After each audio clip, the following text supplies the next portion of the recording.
सुबह 7 बजे रवि अपनी गैलरी में आकर खड़ा हो गया। उसकी आंखें उसे तलाश रही थी, लेकिन उसकी गैलरी का दरवाजा अभी भी बंद था। रवि को अभी तक उसका नाम भी नहीं पता था, लेकिन उसकी आंखों में कुछ जादू थी। दिखने में तो साधारण थी, लेकिन जिस तरह से वो रवि की तरफ देखती थी, उससे साफ था कि वो भी उसकी ओर आकर्षित थी। 4 दिन पहले रवि सुबह जल्दी उठकर गैलरी में खड़ा हो गया। वो नासिक का रहने वाला था, लेकिन नौकरी के लिए पुणे आया था।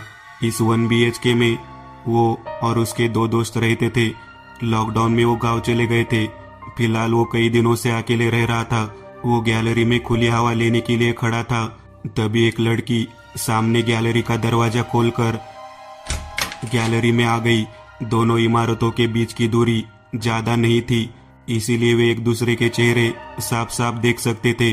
रवि की नजरें उस पर और उसकी नजरें रवि पर टिकी थी।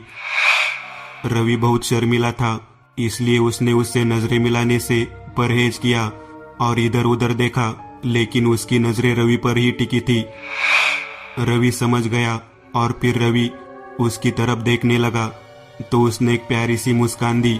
रवि ने भी मुस्कुराकर जवाब दिया।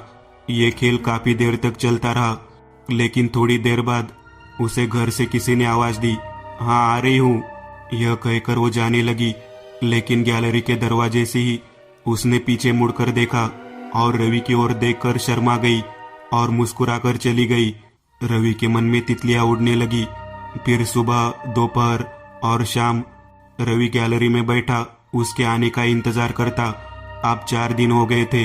अब रवि उससे बात करना चाहता था और उससे मिलकर बात आगे बढ़ाने का इच्छुक था। उसे अभी भी नहीं पता था कि वो कौन थी। हमें यहाँ आए 6 महीने हो गए थे, लेकिन इतने दिनों में उसने उसे सामने वाली गैलरी में कभी नहीं देखा था। शायद वो नहीं आई होगी। आज भी रवि गैलरी में खड़ा उसका इंतजार कर रहा था। उसकी नजरें उसे ही तलाश रही थी। आधा घंटा बीत गया था, लेकिन आज वो नहीं आई थी। रवि थक गया और वापस अंदर जाने ही वाला था कि उसने उसे गैलरी में आते देखा। उसके चेहरे पर हमेशा एक खूबसूरत मुस्कान रहती थी। रवि ने मुस्कुराते हुए जवाब दिया। वो उसे घूर रही थी। ऐसा लग रहा था वो रवि से आमने सामने मिलना चाहती थी, लेकिन कैसे? रवि उसे गैलरी में मिलने का इशारा करने लगा, लेकिन वो समझ नहीं पाई कि रवि क्या कहना चाह रहा है। तभी रवि को एक विचार आया। वो अंदर गया और एक पेन और कागज लेकर बाहर आया।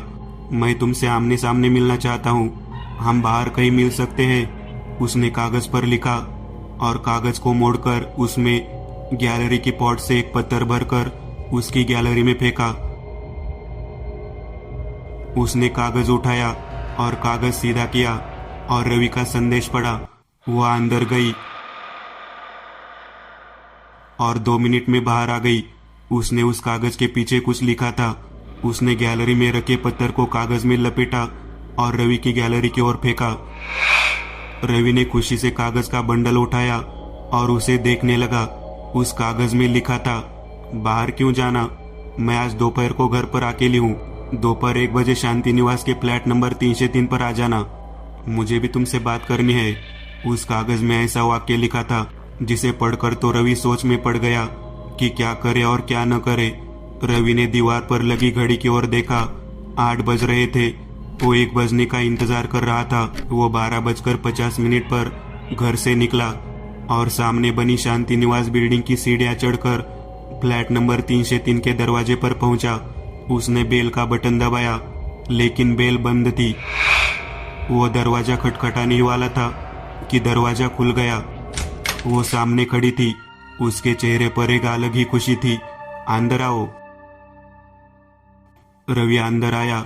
घर के लिविंग रूम में धीमी रोशनी जल रही थी। उसने कमरे के चारों ओर देखा। उसने दरवाजा बंद कर दिया।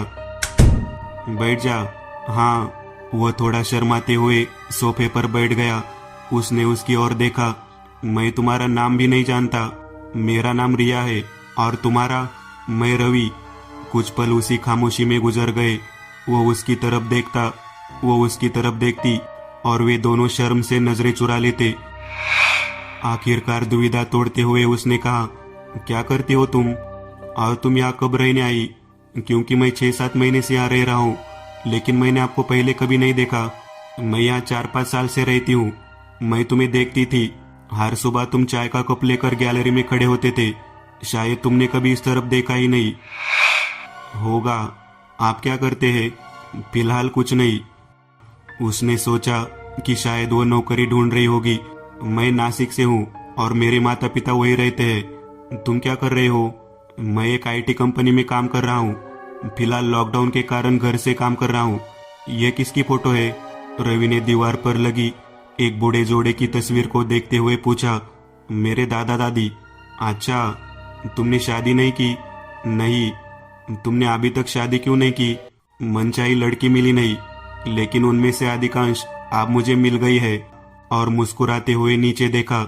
मुझे मनचाहा लड़का नहीं मिला, लेकिन उनमें से अधिकांश अब मुझे मिल गया है। वो शर्मा गई। एक बात बताऊं, गुस्सा ना हो तो बोलो। तुम्हें देखते ही मुझे तुमसे प्यार हो गया। दरअसल मैं तुमसे आमने सामने मिलकर यही बात बताना चाहता था। उसने अपने दिल की सारी बात उसे कह दी थी। मेरे साथ भी यही हुआ था। पिछले 6 महीने से मैं तुम्हें हर दिन देखती थी। जब तुम सुबह काम पर जाते थे तो मैं तुम्हें गैलरी से देखती थी। दिन भर मेरी नजर तुम्हारे घर पर रहती थी, लेकिन तुमने कभी ध्यान नहीं दिया। वो बहुत भावुक हो गई थी। ये वाक्य सुनकर रवि रोमांचित हो गया। ये उसके जीवन में पहली बार था कि किसी लड़की ने उसे यह बात कही थी। सच में मुझे यकीन नहीं हो रहा है। वो उसके आंखों में आंखें डालकर सुन रही थी, लेकिन अचानक उसने अपनी नजर अंदर रसोई की ओर की। वो थोड़ी अनकंफर्टेबल हो रही थी। माफ करना, क्या कह रहे थे तुम? माहौल थोड़ा अनकंफर्टेबल होता देख आपके घर पर कौन कौन है? माँ, पिताजी और मैं। मम्मी पापा कहीं बाहर गए हैं क्या?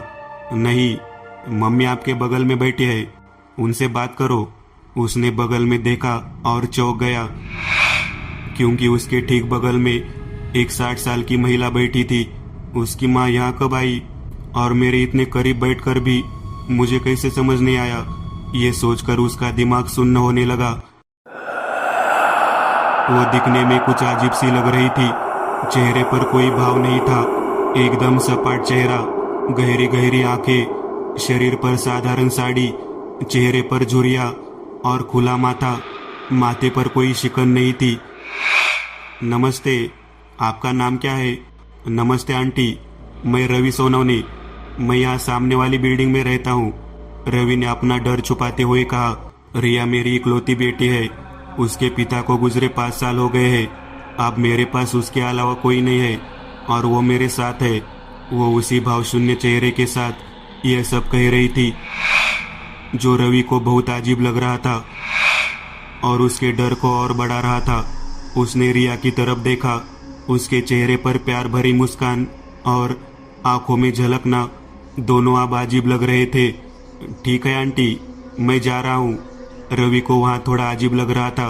बेटा, मेरी बेटी बहुत गुणवान है। उसके पिता को गए 5 साल हो गए हैं। अब मेरे पास उसके सिवाय कोई नहीं है और उसके पास मेरे सिवाय कोई नहीं है। फिर वही वाक्य और वही भावशून्य चेहरा। रवि को ऐसा लगने लगा था जैसे वो मानसिक रोगी है, लेकिन दूसरी ओर प्रिया के चेहरे पर मुस्कान वैसी ही थी। क्या बकवास है? तुम किस बारे में बात कर रही हो? क्या तुम एक साहसी पति की मौत का अफसोस है? कमरे के अंदर से एक आदमी की आवाज सुनाई दी और रवि का दिल तेजी से धड़कने लगा। दरवाजा खोलकर एक बुजुर्ग व्यक्ति कमरे से बाहर आया। सफेद बाल और पतला शरीर, सफेद चेहरा। रवि कांपता हुआ सब कुछ देख रहा था। उसकी माँ रवि को ठंडे चेहरे से देख रही थी और प्रिया मुस्कुरा रही थी। बूढ़े आदमी ने रवि को डरावनी नजर से देखा और अचानक उसने अपने चेहरे पर एक असहाय मुस्कान के साथ कहा, नमस्ते, मैं रिया का पिता हूँ। मेरी बेटी गुणवान है। क्या आप उससे शादी करेंगे? मुझे कोई आपत्ति नहीं है। क्या मुझे 50 रुपए मिल सकते हैं? थोड़ी जरूरत थी। क्या? प्रशांत को कुछ पता नहीं था कि क्या हो रहा है। एक बार माँ कहती है कि पति मर गया और वो जीवित है, और अधिकांश शराब के लिए 50 रुपए मांग रहा है। आखिर क्या हो रहा है? प्रशांत ने डरते हुए भी सोचा। रिया, मैं जा रहा हूँ, उसने कहा। ओ रुको, अभी माँ और पिताजी से बात करो। उसके पिता को गए 5 साल हो गए हैं। अब मेरे पास उसके अलावा कोई नहीं है और उसके पास मेरे अलावा कोई नहीं है। उसने कहा। बुढ़िया बार बार यही वाक्य दोहराती रही।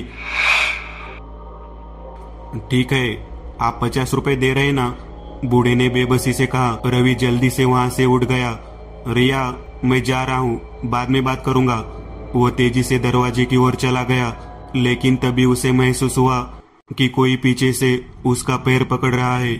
उसने चौंक कर नीचे देखा और अब उसका सिर झनझना गया, क्योंकि अब बूढ़ी औरत और बूढ़े आदमी दोनों ने उसके पैर पकड़ लिए और वही निश्चित वाक्य बोलते हुए चिल्लाने लगे। लेकिन ये क्या, उन दोनों की आवाज में अभी भी 2 आवाजें मिली हुई थी। फोटो में दिख रहे उसके दादा दादी फोटो में रो रहे थे। फोटो में रवि को उनकी हरकत और किसी तरह की चीखने की आवाज सुनाई दे रही थी। वो जोर जोर से चिल्लाने लगा। उसकी चीख सुनकर रिया को पता नहीं क्या हुआ, लेकिन अचानक वो चिल्लाने लगी। उसने अपना पैर झटका और दरवाजा खोलकर भागने में सफल रहा। रवि रुको ना, रवि रुको ना, रुको। वो अपनी जान बचाकर बिल्डिंग के नीचे पहुंच गया। वहां खड़े 2 बुजुर्ग आपस में बात कर रहे थे। रवि ने सुन लिया। क्या सावंत, उस फ्लैट से अभी भी आवाज आ रही थी, क्या तुमने सुना? हाँ, अरे ये तो रोज की बात है, इसलिए अब इस इमारत में बहुत कम लोग रहते हैं। लेकिन वास्तव में क्या हुआ? कुछ नहीं, वो काले शराबी था। लड़की की शादी टूट गई, उसे सदमा लगा, वो चला गया और उसकी पत्नी पागल हो गई। उसने आत्महत्या कर ली। आखिरकार रिया अकेली थी, उसने खुद को मार डाला। उसका सामने वाली बिल्डिंग के एक लड़के के साथ अफेयर था। उस लड़के ने उसे धोखा दिया। उनके अफेयर के चलते शादी के दिन ही शादी टूट गई और ये सब दुर्भाग्यपूर्ण घटना घटी। आज 3 साल हो गए। आज भी कभी कभी उस फ्लैट से उनके रोने चीखने की आवाजें आती है। यह सब सुनकर रवि हैरान रह गया। वो कांपता हुआ अपने फ्लैट पर आया। दरवाजा खुला था, बाहर किसी के जूते दिख रहे थे।